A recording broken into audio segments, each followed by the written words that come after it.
What would you do if you walked up to your front door and found 3 lives barely clinging to life? Caleb Rourke didn't go to the woods to be a hero. He went there to disappear. But the moment he unlocked his cabin in Idaho, his plan for silence was gone. He found 3 German shepherds tied to the porch posts, snow frozen in their fur and ropes digging into their chests. Their eyes were locked on him, and then one of them started to convulse. Welcome back to Cool Drama Stories. Hit that subscribe button if you're new here. For a Marine who once swore he'd never be responsible for another life again, the choice was instant. He could walk away or keep a promise he failed years ago. If you were there in that cold, would you have stayed? If you're enjoying this so far, smash that like button. Also, if you believe no life is placed in our path by accident, type amen, and if stories of faith and second chances matter to you, please like this video and share it with someone who needs hope tonight. Winter didn't just arrive. It pressed down on everything in Coeur d'Alene. Snow weighed down the roofs and the pine branches, while the frozen lake looked like a flat sheet under a dark sky. The air smelled like sap and wood smoke, the kind of cold that doesn't scream, but just waits for you to get tired. Caleb felt that waiting in his bones. At 41, he moved with precision. He was broad-shouldered, but thinner now, carrying himself like someone who knew how to handle force. His dark hair was short, with gray at the temples, and a thin scar ran from his eyebrow into his hair, a reminder of shrapnel from years ago. His jaw was tight and his blue-gray eyes looked younger when he was moving, but heavy with age when he stood still. Now this is where it gets interesting. Caleb was running from a ghost. He used to wear the Marine uniform with a quiet pride, but he left that life with no ceremony or folded flag. All he had left was a phone call and a body bag that wasn't his. Mason Hale had been his best friend, the kind of guy who made a sandstorm feel temporary. Mason's family owned this cabin before he died, and Caleb bought it in secret. He told the realtor he wanted to be alone, but he really wanted to sit in a place that knew Mason's footsteps.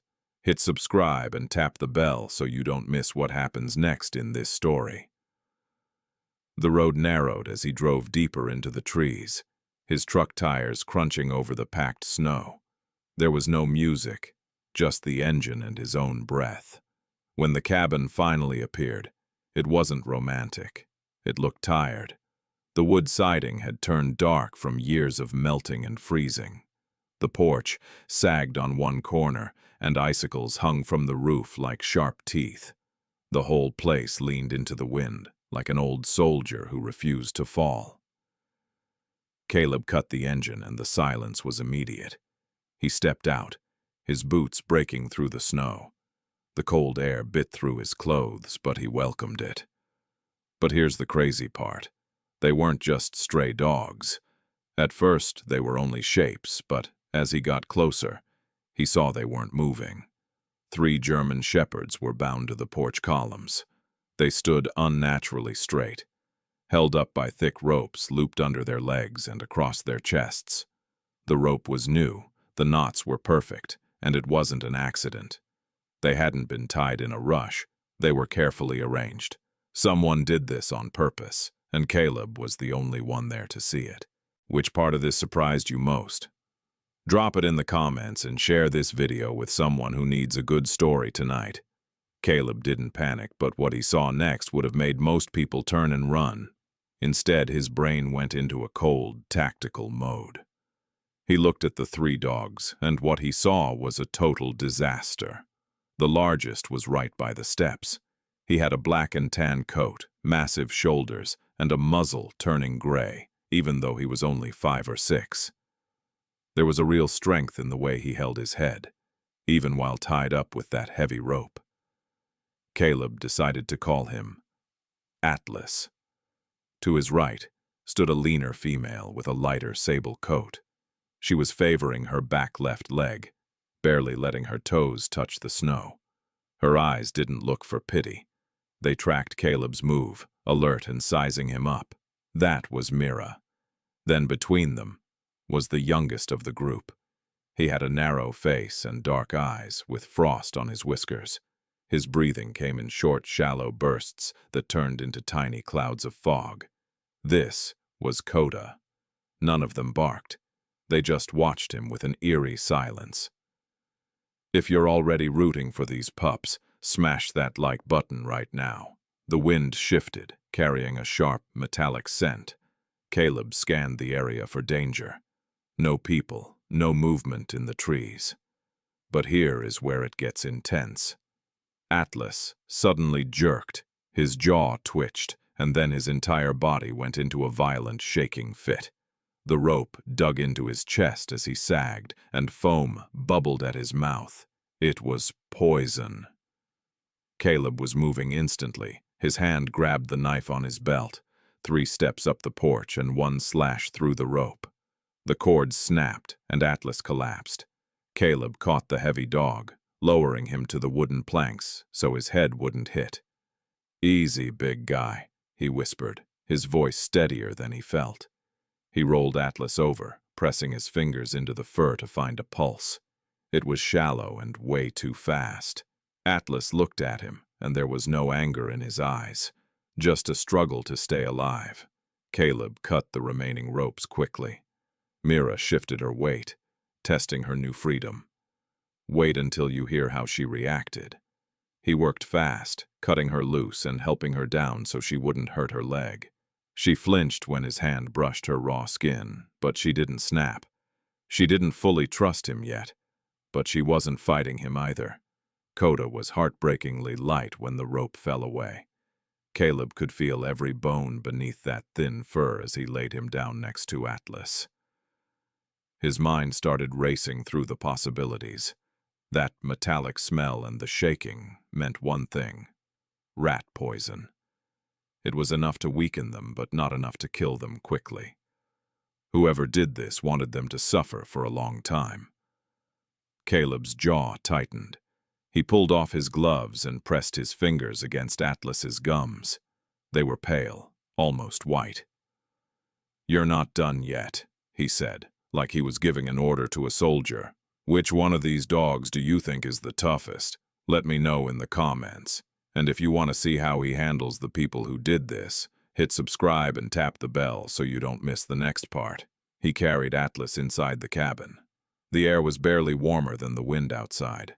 The power was dead, and the place had been left dormant. Caleb laid Atlas on an old rug near the fireplace. He needed fire and warmth immediately. But as he turned back to the porch, something caught his eye in the driveway. Now here's the crazy part. There were tire tracks in the snow from a big pickup truck, and they didn't come from the main road. They came straight from a narrow opening between the pine trees. Caleb followed them for a few yards to see where they led. Near the edge of the cabin, the tracks just stopped out of nowhere. Someone had thrown a bunch of pine branches over them to try and hide the trail. It wasn't a perfect job, but it was enough to show they were trying to cover their tracks. Caleb stood up slowly and looked around. This wasn't just a random act of cruelty. Someone knew exactly where this cabin was, and they had taken the time to tie 3 highly trained dogs to the porch in the freezing cold. This wasn't an accident. It was a message. If you're enjoying the story so far, smash that like button for me. Now here is where it gets really strange. He went back to the porch and carefully picked up Mira. She was much heavier than she looked, with solid muscle under her fur. As he carried her inside, she kept her head turned toward the door, her ears moving as she tracked every little sound in the air. Coda was the last one. The poor little guy was shaking all over, as Caleb tucked him against his chest to keep him warm. Once they were all inside, Caleb shut the door tight. He started moving with a familiar rhythm, clearing a spot by the fireplace and grabbing some wood from the mudroom. His hands were perfectly steady. He had built fires in much worse places than this. As the first flame started to grow, he took off his heavy jacket and laid it over Atlas to keep him warm. He pressed his hand against the dog's side and felt his pulse getting steadier. Caleb finally let out a breath. He didn't even know he was holding. But here is the crazy part. The wind outside shifted again, rubbing against the cabin walls like it was trying to whisper a warning. Caleb had come to this place to disappear from the world. But someone had found him before he even got there, and they had left 3 lives on his porch. Dogs that were just barely alive enough to save. Atlas's breathing was finally starting to get regular. Mira was sitting up now, staying watchful. Coda had his head resting right on Caleb's knee. The cabin wasn't silent anymore, and Caleb knew that whatever was happening, it was meant for him. The fire was growing slowly, almost like it didn't want to wake up. Caleb stayed low, feeding small pieces of cedar into the flames until they started to climb higher. The whole room started to smell like old wood and dust. It was going to take a while to get the place warm, but they didn't have much of a choice. If you want to see how Caleb handles what's coming next, hit that subscribe button and tap the bell so you never miss an update. Atlas was lying on his side on the rug, his chest moving in a steady rhythm. Now that Caleb was looking closely, he could see the dog was a veteran. He was probably 5 or 6 years old, right in his prime. He had a thick coat, meant for the cold, and a small scar on his side from past work. His paws were big and rough, showing he was used to running on hard ground. This wasn't a stray dog. This was a dog that had been trained for a specific job. Caleb took off his gloves and checked the dog's gums again. The color was finally coming back. He nodded to himself, noticing how the dogs hadn't been tied up by someone just being mean. They were tied by someone who knew exactly how to handle animals. Caleb's jaw tightened as he stood up and looked out at the clearing. There were no new tracks, just those half-hidden tire marks from the night before. The snow had fallen overnight, making the edges of everything look blurry. Caleb went back inside, shut the door, and put the piece of rope on the kitchen table. This time, Atlas actually stood up and stretched. He was a powerful animal with a thick neck and a very steady way of walking. He was clearly a dog that was used to following orders. He walked over to the table slowly and sniffed the rope Caleb had used to free him. Suddenly, his whole body went stiff. Caleb noticed it immediately. The dog recognized that rope. "You've seen this before, haven't you?" Caleb whispered. Atlas didn't growl or bark, but his reaction told Caleb everything he needed to know. Which of these 3 dogs do you think is hiding the biggest secret? Drop a comment below and let me know what you think. Now here's the wild part. As Caleb looked at that rope, he realized the danger was much closer than he ever imagined. The dog simply turned his head away, almost like he was hiding a secret. Caleb walked down the hallway toward the small back office that Mason's family used for storage. He hadn't really taken a good look at it yet. The heavy door gave a long, loud creak as he pushed it open.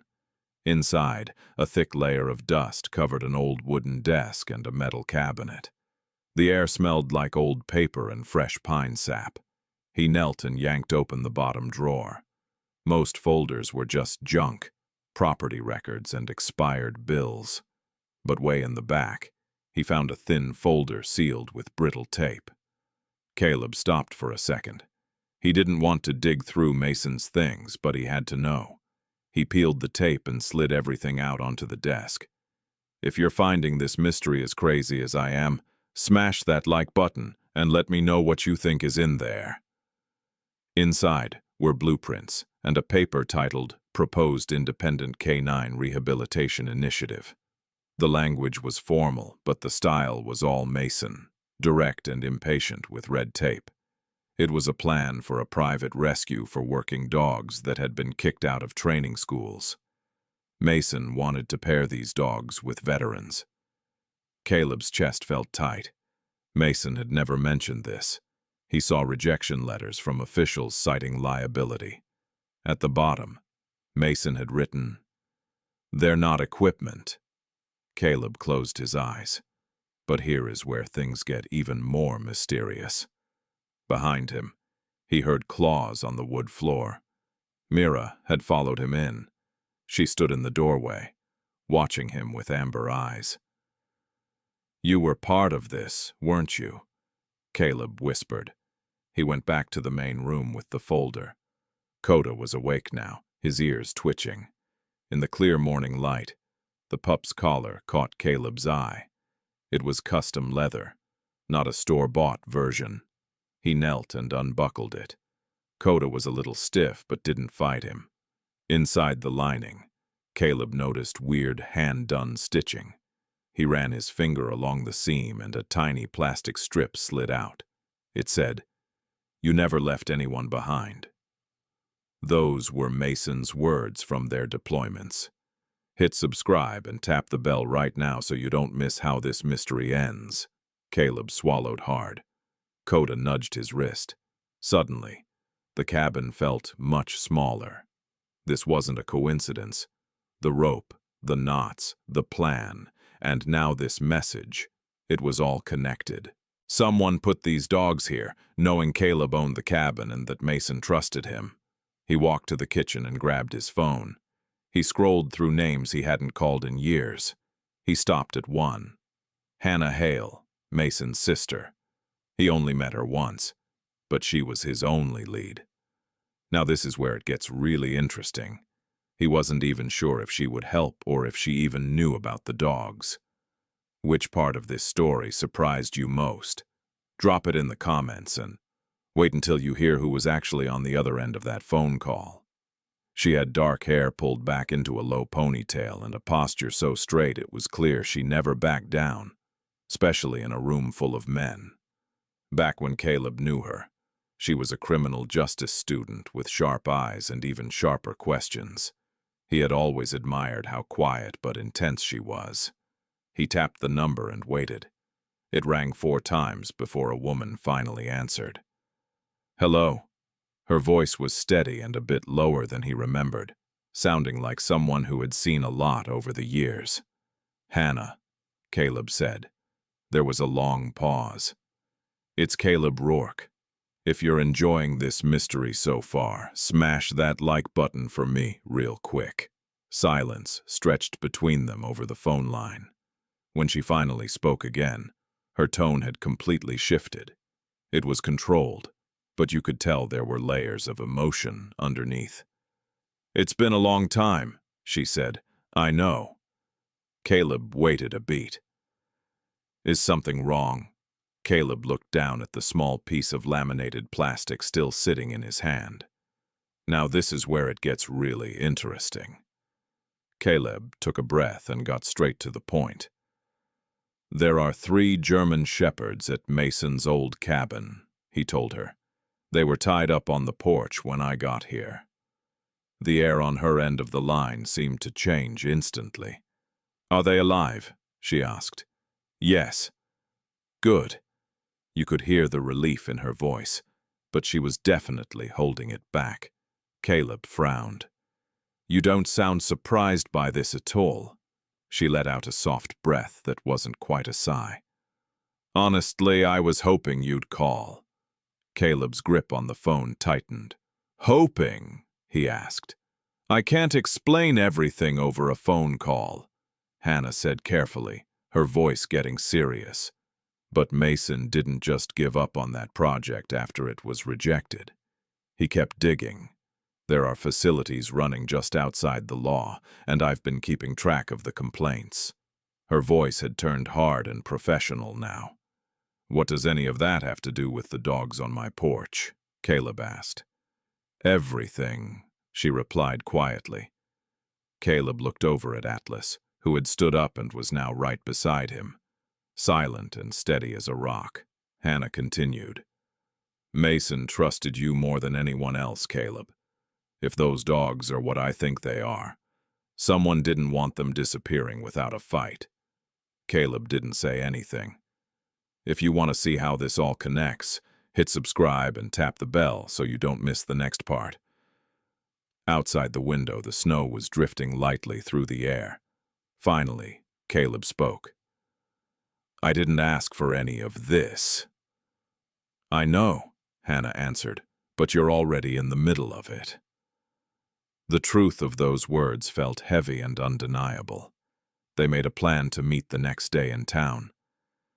Caleb ended the call slowly and looked at that strip of plastic one last time. "You never left anyone behind," he whispered to the empty room. He folded it up carefully and put it in the folder with Mason's old plans. But here's the crazy part. The cabin he bought to bury his memories was now the very thing drawing him back into a mission. Mira walked over and brushed her shoulder against his leg. Coda was watching from the fireplace, and Atlas stood between them and the door like a guard. Caleb took a deep breath. He had moved here to forget the past, but instead, it had handed him a job to do. For the first time since Mason died, that word didn't feel like a total burden. The town of Coeur d'Alene looked totally calm under the winter light. Snow was piled up along the main street in clean ridges, and the shop windows glowed against the pale afternoon sky. The lake stretched out beyond the docks in a cold, metallic stillness. All the tourists were gone this time of year, leaving only the locals walking with their heads down and hands tucked deep into their pockets, their boots crunching against the ice. Caleb parked his truck near a small federal building a few blocks from the water. He had shaved that morning, not because he wanted to look good, but because he needed the discipline. His stubble was gone, showing the hard lines of his face and the permanent crease between his eyebrows. He wore a heavy flannel over a thermal shirt with the sleeves rolled up despite the cold. He stood tall without even trying. Atlas stayed in the truck, alert and ready. Mira was on the back seat, her leg in a fresh bandage. Which part of this discovery surprised you most? Drop it in the comments and let me know. Wait until you hear the secret Caleb was about to uncover inside that building. Coda had insisted on staying right by Atlas's side, as if being close to him was the only way to stay safe. Caleb locked the truck and headed inside. The lobby was plain and built for work, lit by those buzzing fluorescent lights that make everything look cold. A woman at the desk looked up for just a second. "Hannah Hale," Caleb said. She just pointed down the hall and told him she was waiting. Caleb's boots made a hollow sound on the floor as he walked down the long corridor. If you're starting to see how deep this mystery goes, make sure to hit that like button right now. The door at the end was wide open. When Hannah Hale saw him, she stood up. It had been years since that Christmas they spent together, and while she'd changed, she was still the same person deep down. She was in her mid-30s now, with her dark brown hair pulled back in a tight knot. She looked strong and focused, standing tall like she was ready for a fight. Her face was sharp, and her gray-green eyes looked like they could see right through you. She had on a navy jacket with the sleeves pushed up, showing a tiny old scar on her wrist. Caleb noticed it immediately. He always caught small details like that. "Caleb," she said softly. They didn't hug. Too much sadness had built up between them over the years. She told him he looked the same, but he knew he didn't. Her office was organized but didn't feel cold. It was filled with files and evidence photos. On her desk was a picture of Mason in his uniform, laughing. It looked so real, like he was still there in the room. Caleb waited for her to sit before he took a chair. He told her he was glad she wanted him to call. But here's where things take a dark turn. Hannah explained that Mason had called her 6 months before he went overseas. He'd been working with a private company near the Washington border that trained canines. On the surface, they were a normal business providing dogs for security. But the truth was much worse. They were getting rid of dogs that weren't perfect enough for their standards. This story is about to get even crazier, so hit subscribe and tap that bell so you don't miss what happens next. "Cool," Caleb said, his jaw tightening. It meant they were killing the dogs to save money and avoid paperwork. Hannah pulled a folder out and showed him satellite photos of a place called Black Ridge Tactical Canine Solutions.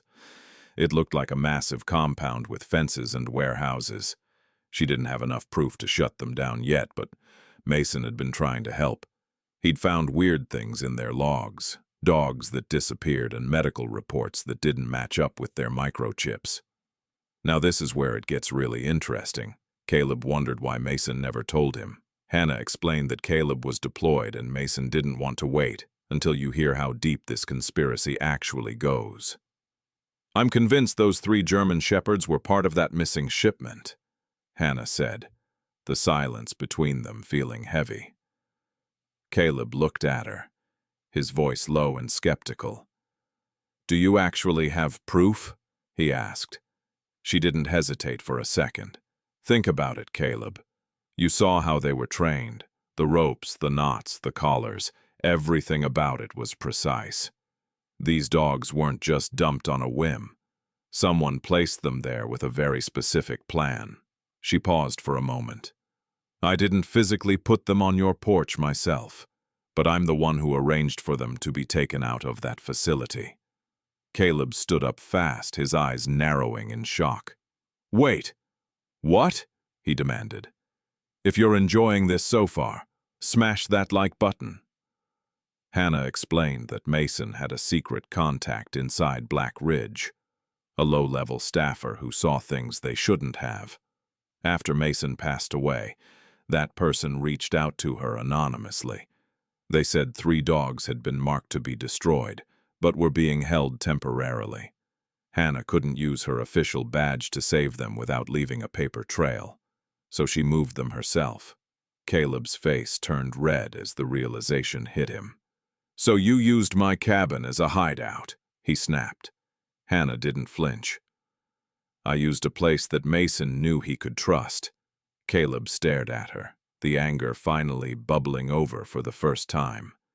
"You should have told me the truth." "And risk tipping them off?" she shot back. "You just moved there. Your purchase was quiet, your records are clean, and there's no federal link to any investigation." Her voice softened slightly. "Mason talked about you all the time. He said you were the one man who would never turn his back on a fight like this." Caleb felt a sharp pang in his chest. "That wasn't your call to make, Hannah." "You're right," she whispered. "It was Mason's." But here's the crazy part. The secret wasn't just in the dogs themselves. It was hidden inside them. Hannah walked over to the window, looking out at the trees. "I honestly didn't know if you'd stay," she admitted. "I didn't know if you'd just cut the ropes and call animal control the second you found them." Caleb thought about Atlas, the dog that wouldn't eat unless Caleb was right there, and Coda, who woke up every time Caleb stepped away. "I almost did," he confessed. She turned back toward him. "But you didn't. You stayed." He didn't have an answer for that. Hannah walked to her desk and picked up a small sealed envelope. "There was more than just a note inside that collar lining," she said quietly. Caleb's eyes locked onto the envelope. "There's a micro SD chip hidden inside the material. Mason put it there. He told me years ago that if he ever got into real trouble, he'd hide his data where no one would ever think to look." Caleb felt the world shift slightly. "What's on it?" "Transport manifests, private emails, GPS data from company trucks. It's enough to show a pattern of illegal activity." Hit subscribe and tap the bell so you don't miss the next part of this story.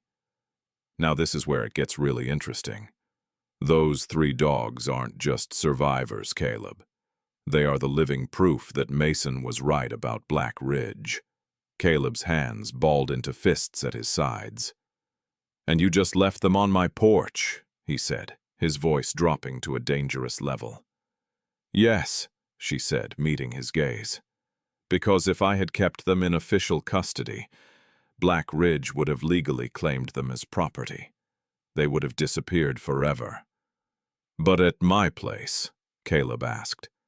At your place, they don't exist on any map. They're undocumented. The weight of it hit him hard.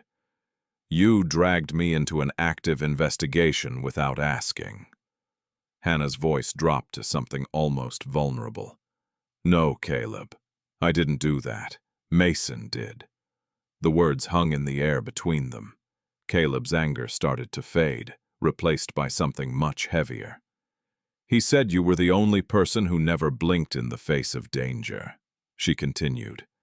That you'd stand your ground even when everyone else wanted to retreat.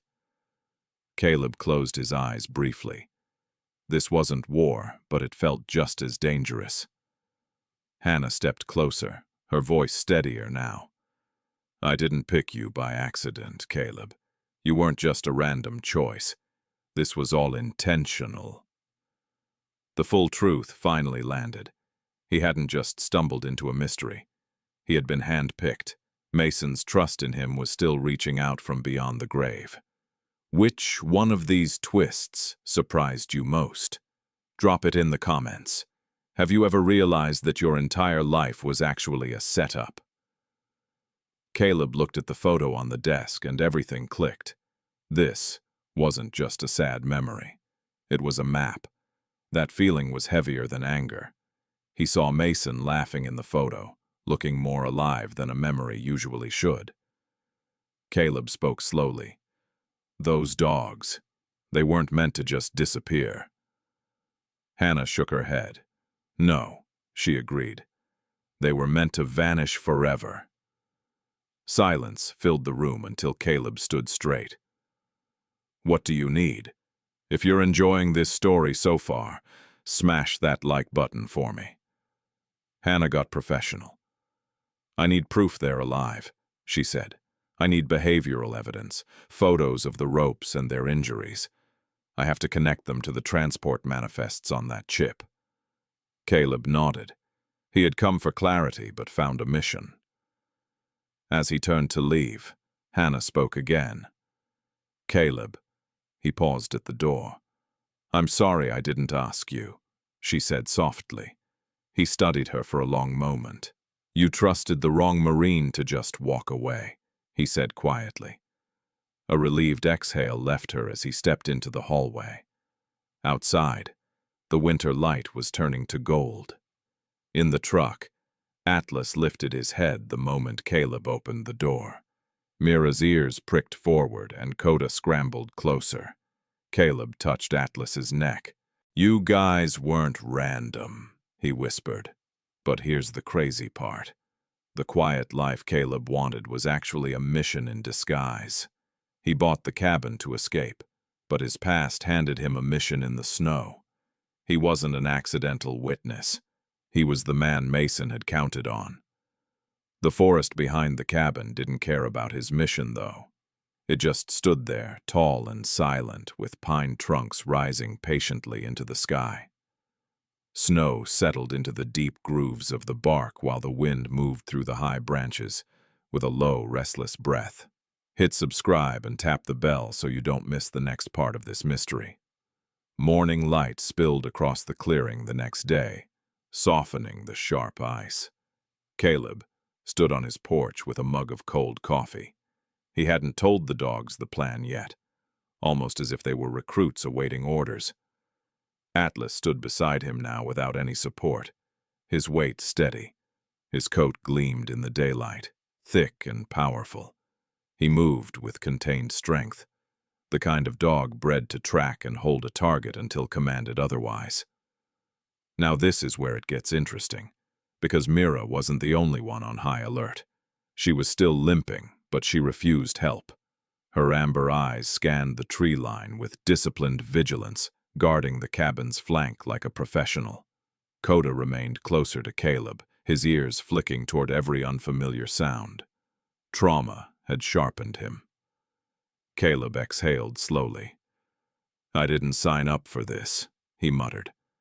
Atlas's ears shifted toward him, but the words felt hollow. Caleb used to fight because he was ordered to, with clear objectives and defined enemies. This was different. There were no uniforms here, only paper trails and hidden routes. But then, the silence of the woods was suddenly shattered.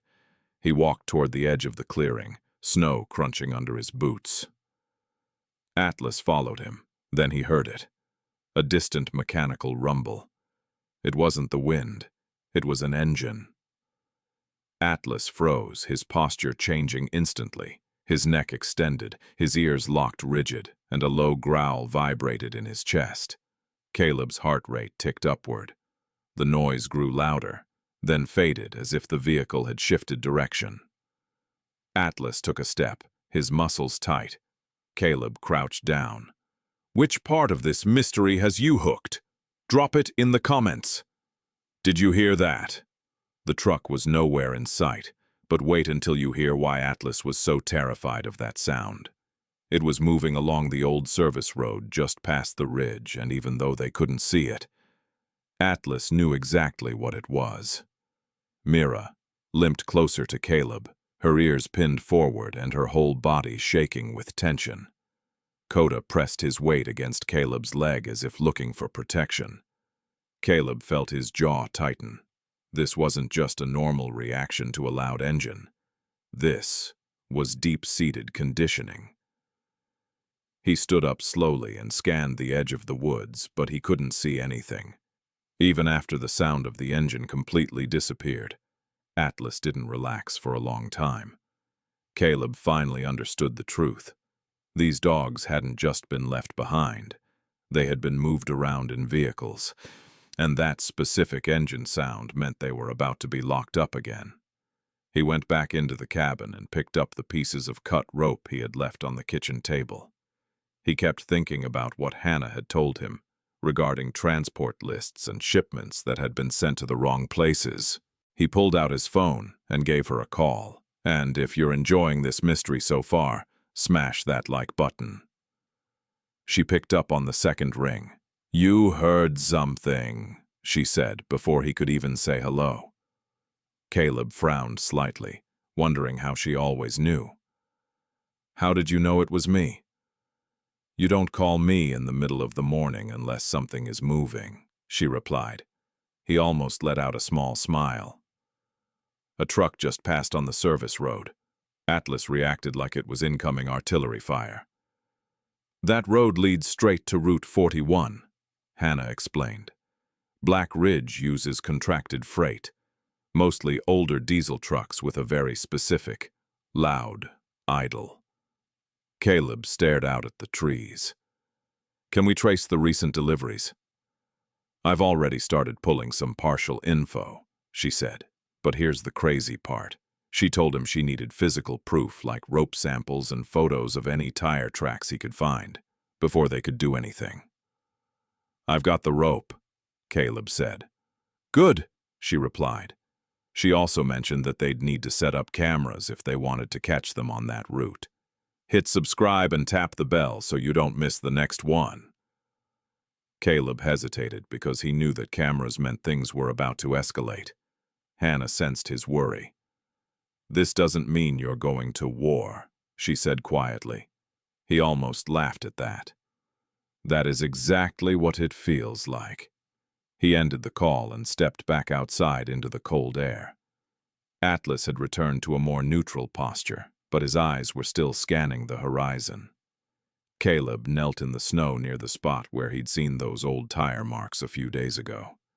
Even though it had snowed overnight, he could still see the faint shapes of the tread patterns under the fresh crust. He took several photos, adjusting his angle each time to make sure he captured the depth and the spacing of the tires perfectly. Atlas watched him closely with his head tilted to the side. You're not the one chasing them, Caleb whispered to him. You're just the one observing. He knew that distinction was important for both of them. Inside the cabin, he laid the rope out flat on the table and took close-up images of the knots. It was industrial-grade rope with very consistent loop tension. He remembered Hannah's advice. Look for patterns and put evidence before emotion. Now this is where it gets really interesting. Later that afternoon, Hannah arrived at the cabin in a dark gray SUV with government plates. She looked professional, but ready for the outdoors in a long wool coat and tactical boots. Her hair was down today, and the wind was blowing strands across her face, but she just brushed it away without thinking. She was carrying a compact case in one hand. Atlas gave a single, short bark to let her know he saw her. Hannah froze for a second, but she didn't run away. "I'm not the enemy," she said in a steady voice. Caleb stepped forward and told her that the dog could read her intentions. She knelt down slowly and let Atlas come to her on his own terms. She didn't reach out her hand first. She just waited. Atlas sniffed her cautiously and then stepped back. It wasn't trust, but it was acceptance. "That's enough," Caleb said. Inside, Hannah moved quickly, examining the rope segments under a magnifying glass. She was precise in her movements, focused, and totally controlled. It was clear that her grief hadn't broken her. It had made her sharper. "My supervisor thinks I'm just auditing some livestock transport permits," she said casually. "But you're not," Caleb replied. "No," she said, looking up at him. "I just fight differently than you do." He nodded once, knowing they were in this together. "Which part of their investigation surprised you most? Drop it in the comments. Wait until you see what these trail cameras caught, because it changes everything for Caleb." They hiked a short distance past the ridge together. Caleb pulled 2 trail cameras from his supply crate, gear he had originally bought just to monitor the local wildlife. He strapped one to a pine trunk that overlooked the service road. Hannah didn't just stand by. She installed the second camera at a slightly different angle to ensure they had overlapping coverage. If you're liking this mission so far, smash that like button. As he secured the mount, she whispered that he was actually really good at this. Caleb admitted he learned how to set up observation before ever entering a site. She studied him for a moment and asked what happened after he got inside. But he didn't give her an answer. Back at the cabin, the mood shifted as they reviewed the transport data on her laptop. A massive spreadsheet filled the screen with dates, vehicle IDs, and destinations. But here's the crazy part. 3 specific entries from the previous month were listed as being transferred for off-site evaluation, but no receiving facility was ever logged. Hannah pointed out that those dates matched exactly when her internal contact said the dogs were flagged. Caleb leaned over the table, his broad hands braced on either side of the laptop. He looked like a man used to bearing weight alone, his shoulders slightly hunched. He muttered that this was proof, but Hannah gently corrected him, saying it was a pattern. When he asked what if he didn't want to do this, she held his gaze and told him he already was. Silence settled between them, until Mira let out a sharp, sudden bark. Caleb stepped to the door immediately. A delivery truck was passing along the distant ridge road again, its engine rumbling lower and heavier this time. Atlas didn't growl, but he didn't look away from the vehicle for a second. In that moment, Caleb felt something inside him finally shift. He had once fought because someone higher up had drawn lines on a map and told him where to stand. Now there were no commanders and no orders. There was only his own choice. Hit subscribe and tap the bell so you don't miss the next part of his journey. He turned back to Hannah and made one thing very clear. He wasn't going to go around kicking down doors. She looked at him and said she didn't need him to do that. He told her he wouldn't let this escalate into something violent, and she agreed that she didn't want violence either. He studied her for a long moment before saying he would finish what Mason started. Hannah just nodded once. That was all she was asking for. Now this is where it gets interesting. As evening fell quietly over the forest, Hannah packed up her equipment to leave. She told him to send her the footage as soon as the cameras caught any movement. Caleb walked her out to her SUV and told her she had trusted him. She met his eyes and corrected him, saying she didn't, but Mason did. After she drove away, Caleb stood alone in the cold snow.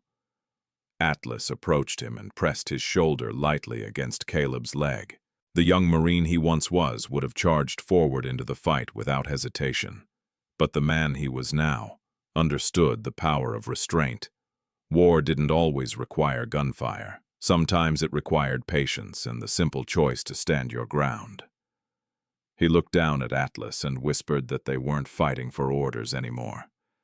They were fighting because it was the right thing to do. Atlas flicked his ears once, as if he understood the command. But the silence didn't last long. Snow began falling again before noon, with slow flakes drifting through the pines like quiet witnesses. The trail cameras had already triggered twice that morning. Caleb stood at the kitchen table, his broad hands braced against the wood as the laptop played back the footage. He still looked powerful, with his shoulders squared, but there was a new restraint in him now. He knew that strength could be misused just as easily as it could protect. On the screen, a black diesel transport truck rolled past the ridge road. It had no company logo and no license plate visible. Atlas stood right beside him with his ears forward, while Mira watched from the door, her leg clearly improving, but still guarded. Wait until you see what Hannah found on that screen, because the mystery was about to turn into a direct threat.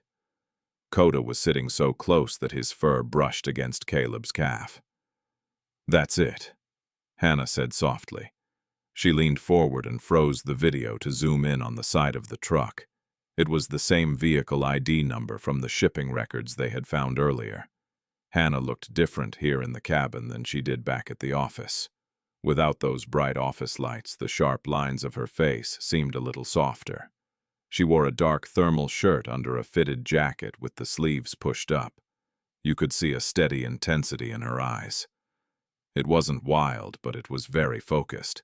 Losing someone had turned her into a person who stayed in total control. Caleb stared at the frozen image. "Now we have a pattern," he said. Hannah looked back at him and replied, "A pattern is good, but now we need to see them in person."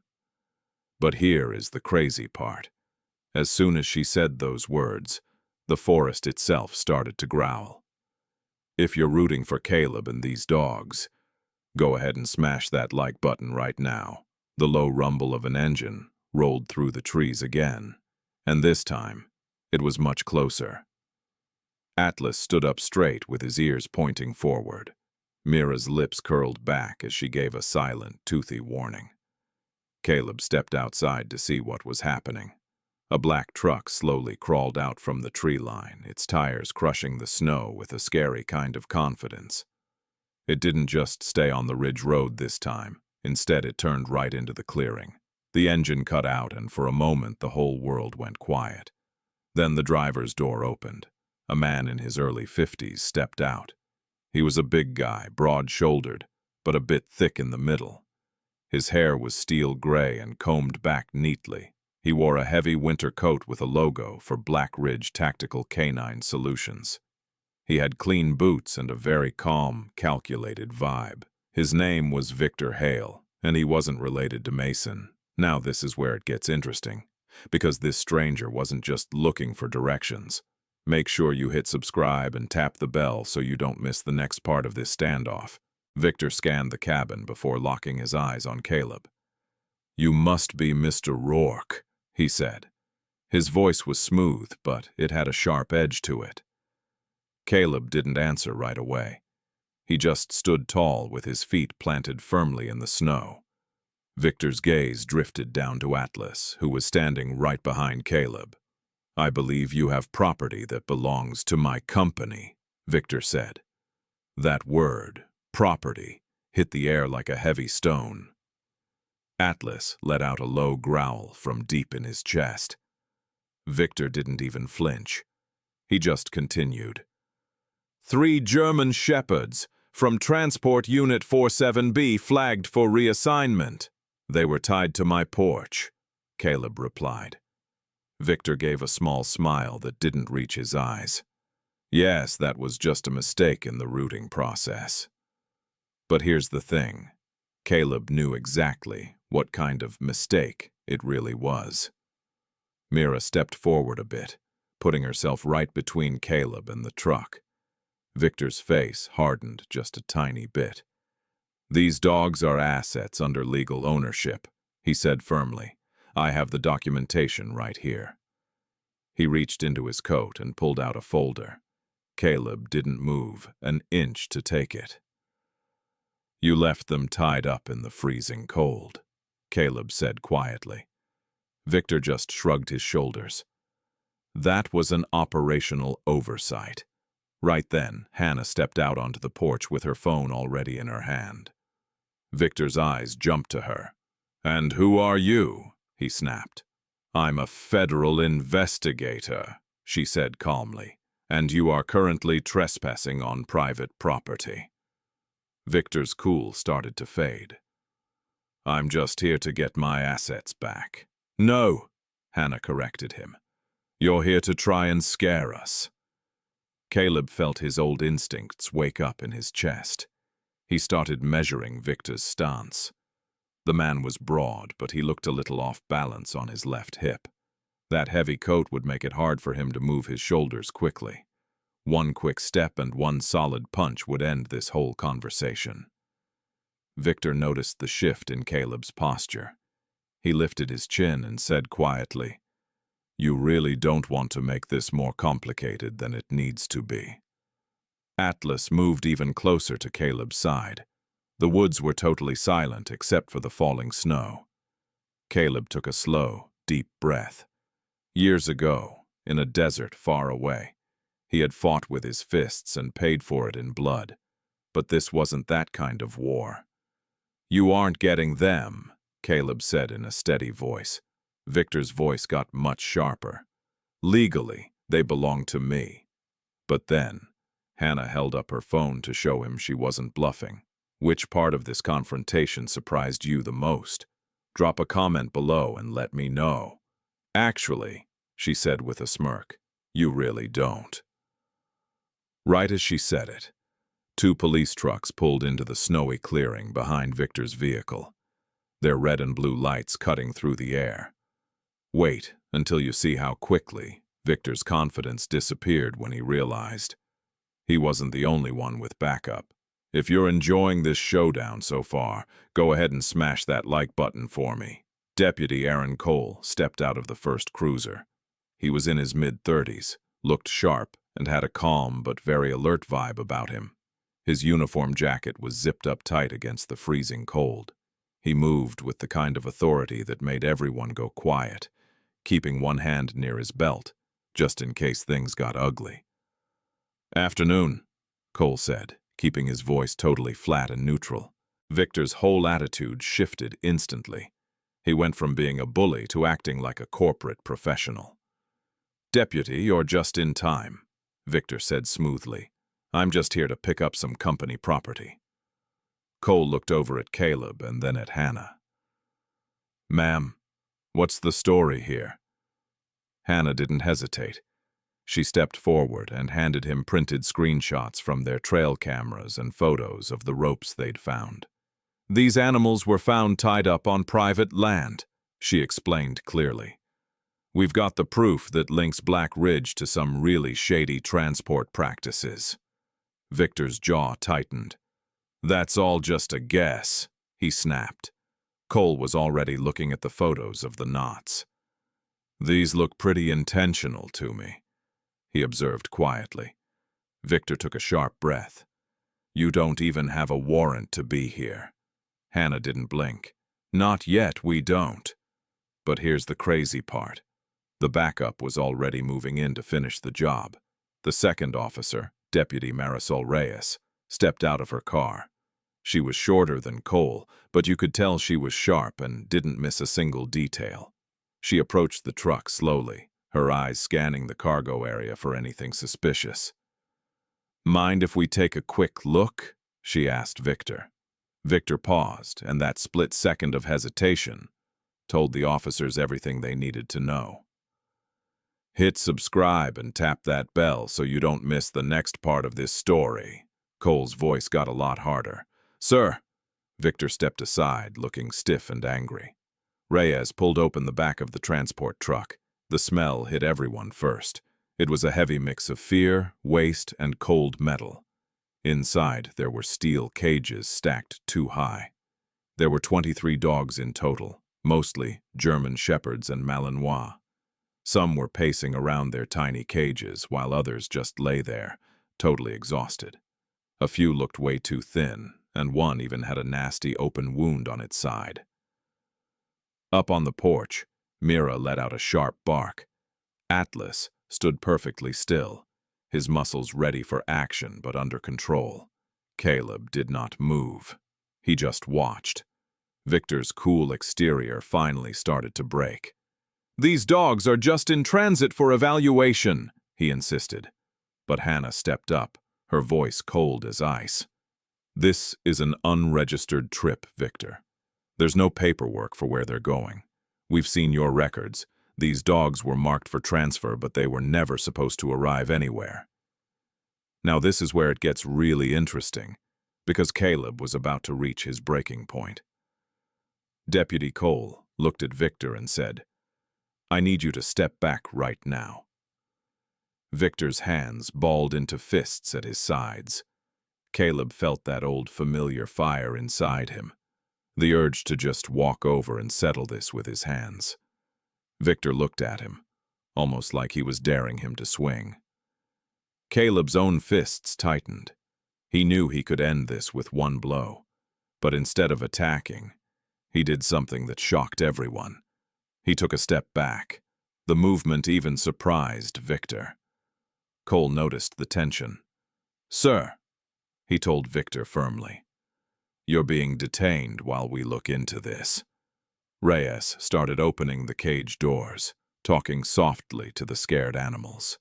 One shepherd climbed out shaking, its ribs sticking out through its messy fur. Another one limped out slowly. Atlas gave a single, commanding bark. It wasn't aggressive, but it got their attention. The rescued dogs seemed to calm down immediately at the sound of his voice. Caleb walked over and knelt in the snow, letting the first dog come to him on its own. The dog sniffed him carefully before resting its head in his hand. "It's okay now," Caleb whispered. Victor watched it all, his face full of hidden rage. "You're making a huge mistake," he hissed. Caleb stood up and looked him in the eye. "No," he said, "I'm finally fixing one." Which part of this rescue surprised you the most? Drop a comment below and let me know. The snow kept falling as more animal control trucks arrived to help. 23 dogs were moved carefully into the safety of the county vehicles. Hannah walked over to stand next to Caleb. "You didn't hit him," she said softly. He didn't look at her, his eyes still on the dogs being saved.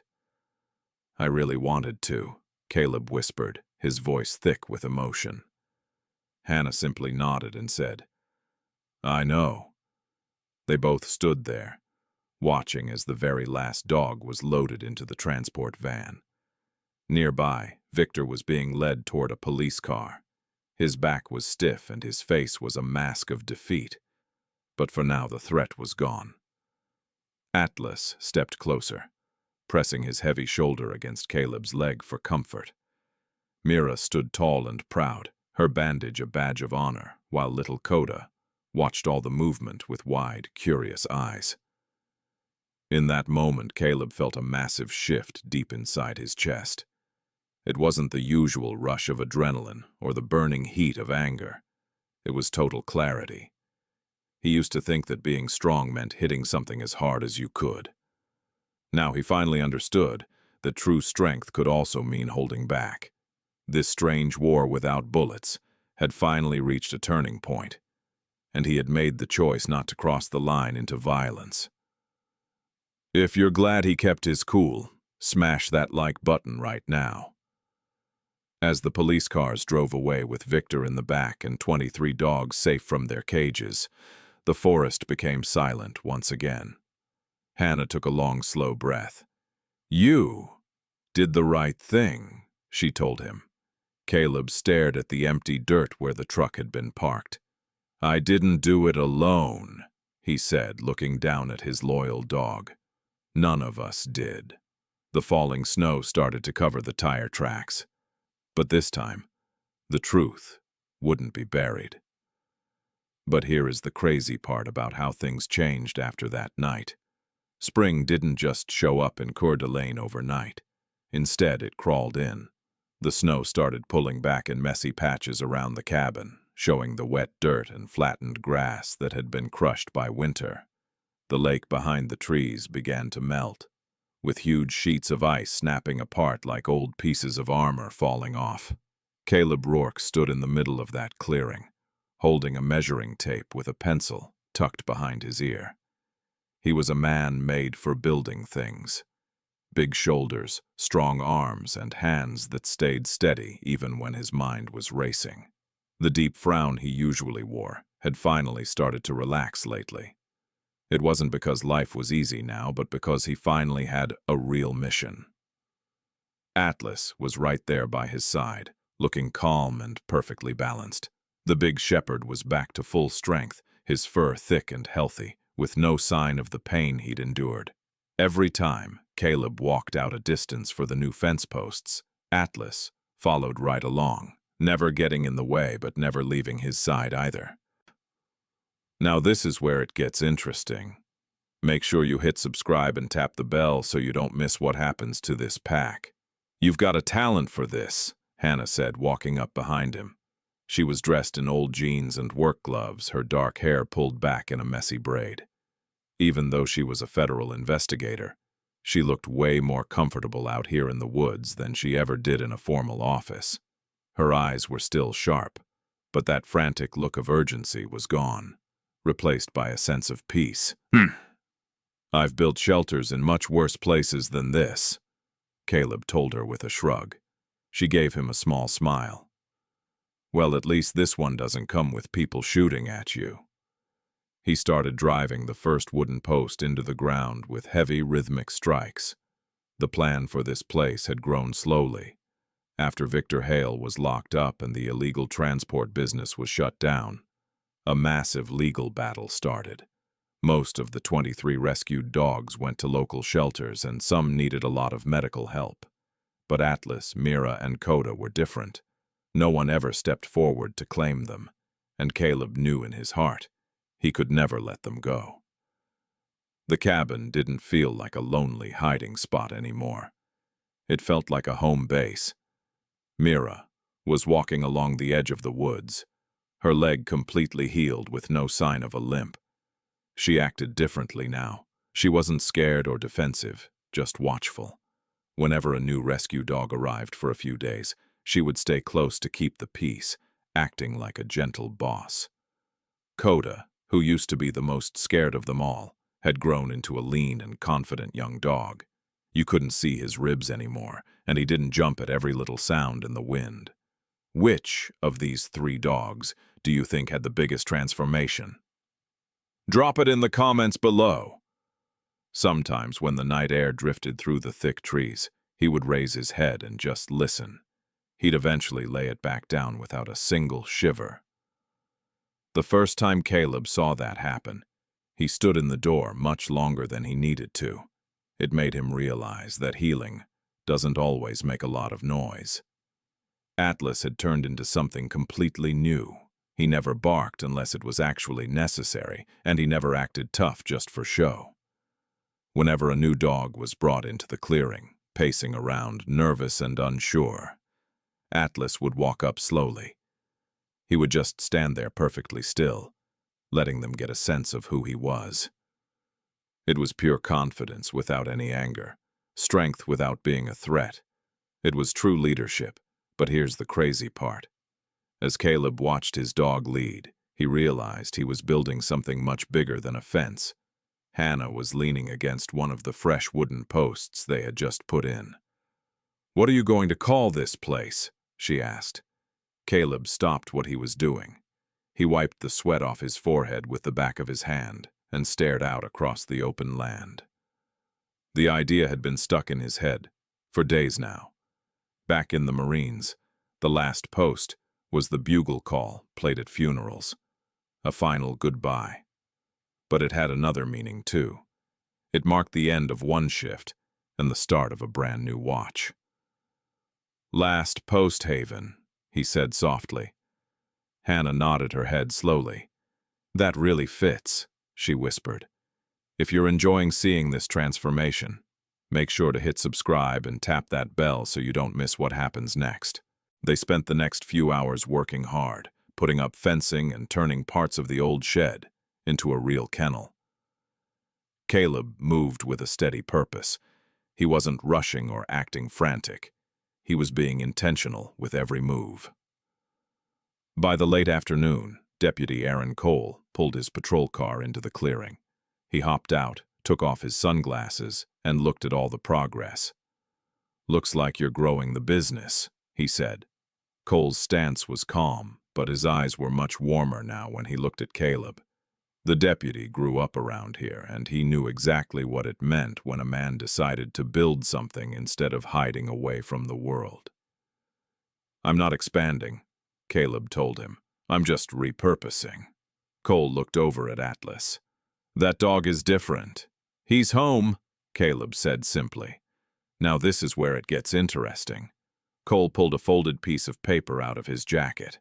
"The court's first ruling just came through," he explained. "The assets at Black Ridge are all frozen for the investigation. Any legal claims on those 3 shepherds have been officially canceled." Caleb took the paper carefully, his hands steady.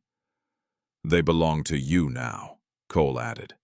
Caleb looked down at Atlas, then over at Mira and Coda. "They were never mine," he said quietly. "I was just entrusted with them." Cole watched him for a second before giving a small smile. "Well, being entrusted looks good on you." After the deputy drove away, Caleb and Hannah nailed the final board across the gate. The sun started to dip behind the tall pines, stretching long orange light across the grass. Caleb walked to the porch and grabbed a wooden plank he had spent all night sanding down.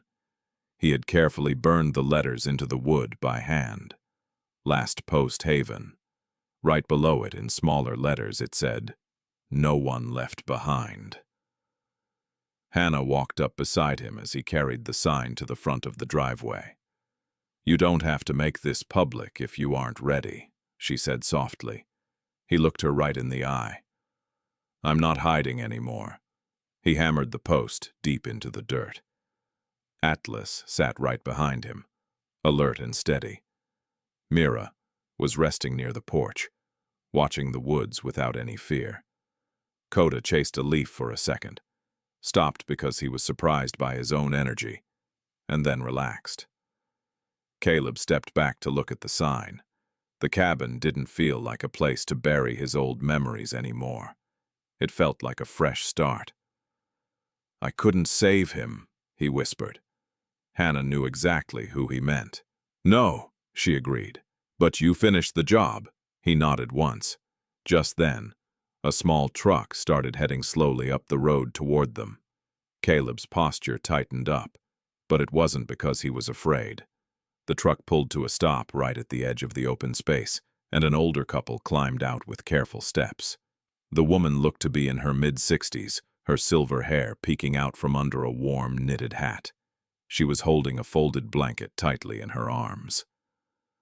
The man walking next to her used a cane to help him move, but he still stood tall with a quiet sense of pride. They walked slowly toward the sign Caleb had put up. As the woman read the words, her eyes started to fill with tears. "We heard the news," she said in a soft voice. "We heard about what you're doing for the dogs." Caleb looked them in the eye and spoke calmly. "We aren't a shelter," he told them. "At least, not yet." The old man gave a small, gentle smile. "Sometimes," he replied, "just starting is more than enough. But here is the crazy part. They didn't come empty-handed. They brought all sorts of supplies like blankets, canned food, and medical wraps for the animals." Caleb took the gifts with a deep sense of quiet thanks. If you're feeling the power of this moment, go ahead and smash that like button. After the couple drove away, Caleb stood there in the soft, fading light of the day. Without being told, Atlas got up and stood right by Caleb's side. Mira walked over next, her tail moving in a relaxed way. Coda sat down directly in front of him. Looking up with trust, Caleb slowly dropped to his knees, resting one hand on Atlas's strong shoulder and the other on Coda's neck. Mira leaned her weight against his back. In that moment, he felt something shift. It wasn't that his sadness was gone, but it had changed into something else. Now this is where it gets really interesting.